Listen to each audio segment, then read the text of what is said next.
Good morning, families, caregivers, parents, students, and teachers. I am Camry Prochaska, and I am an elementary education major, and during this time my school has been put online for the rest of the semester, and I know that a bunch of schools out there have canceled for a long period of time, so I thought during this really stressful scary time that I would sit down and read out loud some children's books for those students who would benefit from that. So yeah. Okay, so today I'm going to read Corduroy. I was actually able to pick up like 10-11 books from Half Price Books for $20, which is so nice.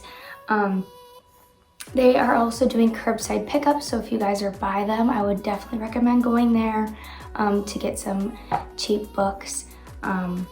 So yeah, I used to read this book all the time when I was in elementary school. It was my favorite book. So yeah, let's read it. This is Corduroy by Don Freeman. Corduroy is a bear who once lived in the toy department of a big store. Day after day, he waited with all the other animals and dolls for somebody to come along and take him home. The store was always filled with shoppers buying all sorts of things, but no one ever seemed to want a small bear in green overalls. Then one morning, a little girl stopped and looked straight into Corduroy's eyes.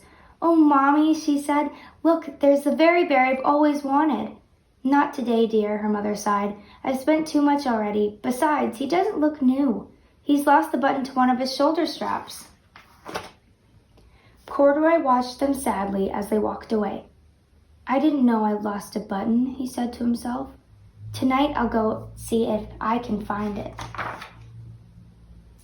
Late that evening, when all the shoppers had gone and the doors were shut and locked, Corduroy climbed carefully down from his shelf and began searching everywhere on the floor for his lost button. I was reviewing my clips and I missed a page, so I'm just going to edit it in right here. Suddenly, he felt the floor moving under him. Quite by accident, he had stepped onto an escalator, and up he went. Could this be a mountain? He wondered.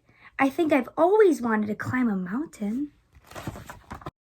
He stepped off the escalator as it reached the next floor, and there before his eyes was the most amazing sight. Tables and chairs and lamps and sofas and rows of beds. "This must be a palace," Corduroy gasped. "I guess I've always wanted to live in a palace." He wandered around admiring the furniture. "This must be a bed," he said.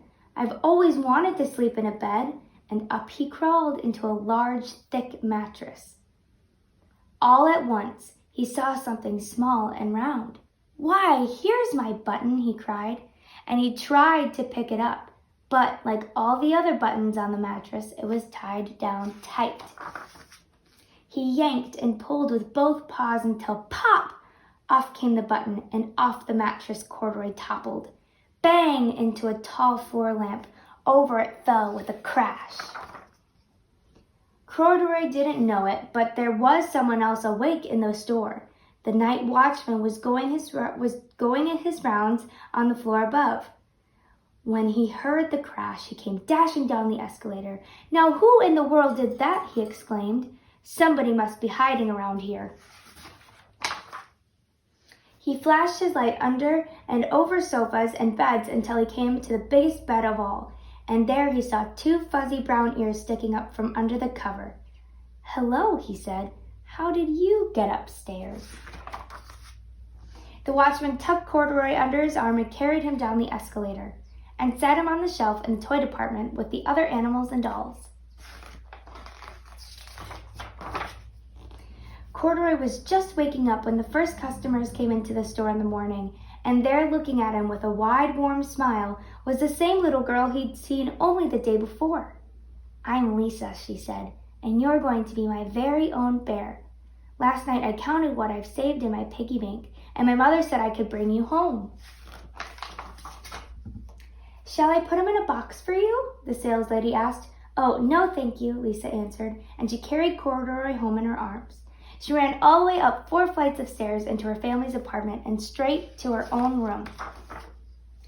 Corduroy blinked. There was a chair and a chest of drawers, and alongside a girl-sized bed stood a little bed just the right size for him.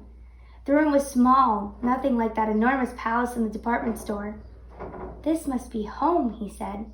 "I know I've always wanted a home."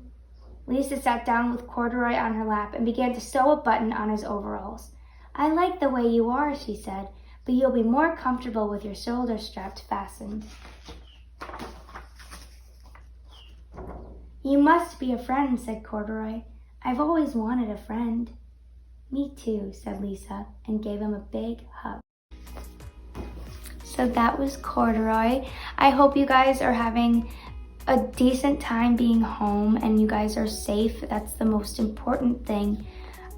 Just be aware of the resources that are around you. I know a bunch of schools are handing out breakfast, lunches, and dinners. And just be kind, breathe. This is a scary, stressful time, but there are so many people who are here for you and here to help you. If you guys need anything, please leave a comment down below and I will try to find a resource for you. But yeah, thank you so much for watching. I will be trying to upload every single day with every book that I have. Again, it's only 10 books, so 10 days. Not too many, but maybe I'll figure something out. So again, thank you so much for watching. If you guys enjoyed this video, please give it a thumbs up down below and subscribe to my channel to see more. And I hope you guys have a nice Monday and a nice rest of your week. Bye everyone.